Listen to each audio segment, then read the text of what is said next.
खालिस्तान समर्थकों को पनाह देने के मसले पर भारत और कनाडा के बीच काफी लंबे समय से फासले बने हुए हैं, मगर अब ये फासला काफी ज्यादा बढ़ चुका है। हाल के दिनों में घटे घटनाक्रम इस बात का साफ साफ सबूत दे रहे हैं। पहले कनाडा के पीएम जस्टिन ट्रूडो ने खालिस्तानी आतंकी हरदीप सिंह निज्जर की हत्या में भारत का हाथ बताया। साथ ही साथ कनाडा में मौजूद भारतीय दूतावास से एक डिप्लोमेट को निकाल दिया गया। अब भारत ने ट्रूडो के आरोप को बेतुका बताया है। जवाबी कार्रवाई करते हुए भारत ने भी कनाडा दूतावास के एक डिप्लोमेट को देश छोड़ने का फरमान सुना दिया। वहीं G20 की बैठक में शामिल होने के बाद कनाडा लौटते ही जस्टिन ट्रूडो ने अक्टूबर में दोनों देशों के बीच फ्री ट्रेड एग्रीमेंट को लेकर होने वाले व्यापार वार्ता को भी स्थगित कर दिया है। भारत और कनाडा के बीच बड़े पैमाने पर व्यापार होता है। काफी संख्या में भारतीय वहां रहकर व्यापार या नौकरियां करते हैं। हमारे बहुत से स्टूडेंट वहां पढ़ने भी जाते हैं।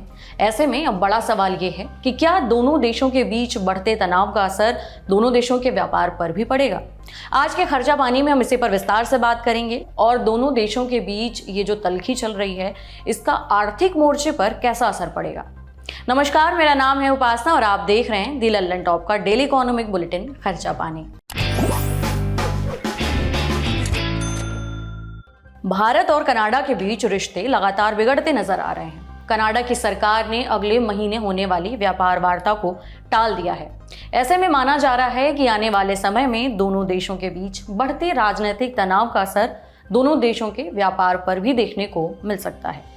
आगे बढ़ने से पहले जान लेते हैं कि भारत और कनाडा की अर्थव्यवस्था का साइज है कितना और दोनों देशों के बीच किन प्रमुख चीजों का व्यापार होता है। इंटरनेशनल मॉनेटरी फंड यानी IMF की वर्ल्ड इकोनॉमी रैंकिंग की ताजा लिस्ट के मुताबिक फिलहाल भारत की कुल अर्थव्यवस्था यानी कि GDP का साइज करीबन $3.5 ट्रिलियन है और ये दुनिया की 5वीं सबसे बड़ी अर्थव्यवस्था है।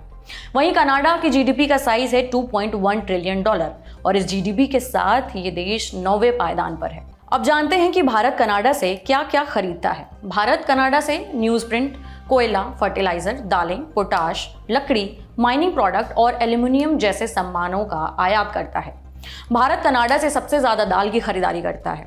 वहीं कनाडा भारत से खास तौर पे हीरे जवाहरात, बहुमूल्य रत्न, दवाइयां, खाने पीने की वस्तुएं, रेडीमेड गारमेंट्स, ऑटो पार्ट्स, विमान उपकरण, आयरन स्क्रैप और इलेक्ट्रॉनिक आइटम खरीदता है।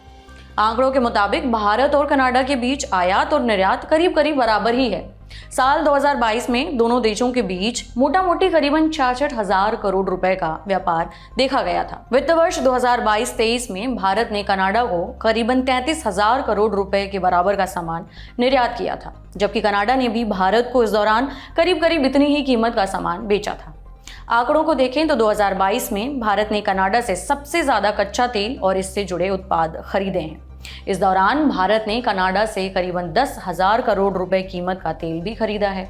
इसके बाद दूसरे सामानों की बात करें तो भारत ने कनाडा से सबसे ज्यादा फर्टिलाइजर, वुड पल्प और प्लांट फाइबर की खरीदारी की है। कनाडा की एक कंपनी है कैनपोटेक्स, जो फर्टिलाइजर बनाने में इस्तेमाल होने वाले एलिमेंट पोटैश की सबसे बड़ी सप्लायर है।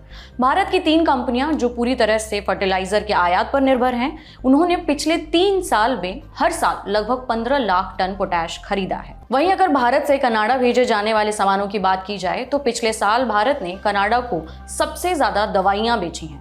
इन दवाइयों की कुल कीमत करीब 3,500 करोड़ रुपए के आसपास थी। इसके बाद सबसे ज्यादा निर्यात स्टील और स्टील प्रोडक्ट्स का रहा है। इसके अलावा भारत ने कनाडा को मशीनरी, परमाणु रिएक्टर और बॉयलर भी बेचे हैं। वहीं भारत की तरफ से बढ़ती दालों की मांग से कनाडा के किसानों को काफी फायदा हुआ है। इसी तरह से भारतीय दवा और सॉफ्टवेयर कंपनियों ने भी कनाडा के मार्केट में अपना दखल बढ़ाया है। दूसरी तरफ निवेश की बात करें तो कनाडा भारत का 17वां सबसे बड़ा विदेशी निवेशक है। कनाडा ने 2000 के बाद से करीब 30,000 करोड़ रुपए का निवेश किया है। कनाडाई पोर्टफोलियो निवेशकों ने भारतीय शेयर मार्केट और डेट मार्केट में अरबों डॉलर का निवेश किया है। पिछले वित्त वर्ष के अंत तक यानी मार्च 2023 तक कनाडाई पेंशन फंड CPP ने भारतीय बाजारों में रियल एस्टेट, रिन्यूएबल एनर्जी और फाइनेंशियल सेक्टर जैसे क्षेत्रों में अपना निवेश बढ़ाकर 1.25 लाख करोड़ रुपए तक कर दिया था।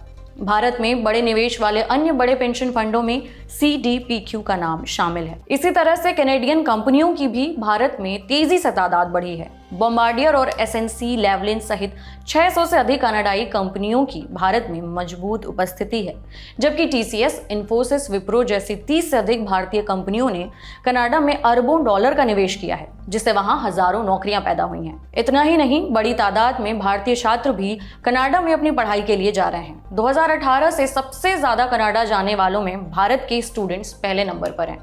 कनाडाई ब्यूरो ऑफ इंटरनेशनल एजुकेशन का कहना है कि 2022 में उनकी संख्या 47% बढ़कर लगभग 3,20,000 हो गई है, जो विदेशी छात्रों का लगभग 40% है।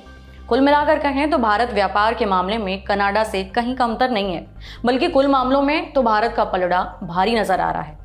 ऐसे में दोनों देशों के बीच राजनीतिक तनाव का अगर दोनों देशों के व्यापारिक संबंधों पर असर पड़ता है तो कनाडा को काफी नुकसान उठाना पड़ सकता है। आपको ये भी बता दें कि कनाडा के पीएम ने अक्टूबर में होने वाली व्यापार वार्ता को भी रोक दिया है, जबकि करीब 3 महीने पहले तक माना जा रहा था कि दोनों देशों के बीच इस साल के आखिर तक फ्री ट्रेड एग्रीमेंट को लेकर शुरुआती समझौता हो सकता है। इंडस्ट्री अनुमान से पता चलता है कि कनाडा और भारत के बीच कॉम्प्रिहेंसिव इकोनॉमिक पार्टनरशिप एग्रीमेंट यानी CEPA से दोनों देशों के बीच व्यापार 54,000 करोड़ रुपए तक बढ़ सकता है। इससे कनाडा की इकोनॉमी को काफी बड़ा फायदा हो सकता है। FTA दो देशों के बीच व्यापार को सरल बनाने के लिए होने वाला एक तरह का समझौता है। यह दो देशों के बीच होने वाला एक ऐसा समझौता है जिसका मकसद दोनों देशों के बीच आयात और निर्यात में आने वाली रुकावटों को दूर करना होता है। कई जानकारों का कहना है कि बिगड़ते संबंध भारत के उत्तर में सिख बहुल राज्य पंजाब में हजारों सिख परिवारों के आर्थिक हितों को प्रभावित कर सकते हैं, क्योंकि उनके रिश्तेदार कनाडा में हैं जो लाखों डॉलर घर वापस भेजते हैं। दोनों देशों के बीच व्यापार लगभग बराबरी का है। ऐसे में इस विवाद से व्यापार ही नहीं बल्कि कनाडा में बड़ी संख्या में रहने वाले भारतीय लोगों, खासकर पंजाबियों पर भी असर पड़ेगा, क्योंकि हर साल हजारों भारतीय छात्र हायर एजुकेशन के लिए कनाडा जाते हैं और उनके वर्क फोर्स का अहम हिस्सा भी बनते हैं। भारतीय केवल कनाडा में नौकरी ही नहीं करते हैं बल्कि वहाँ के बिजनेस कम्युनिटी में भी उनका अच्छा खासा दबदबा है। हालांकि विशेषज्ञों का ये भी कहना है कि आगे क्या होगा ये कहना भी थोड़ी जल्दबाजी होगी।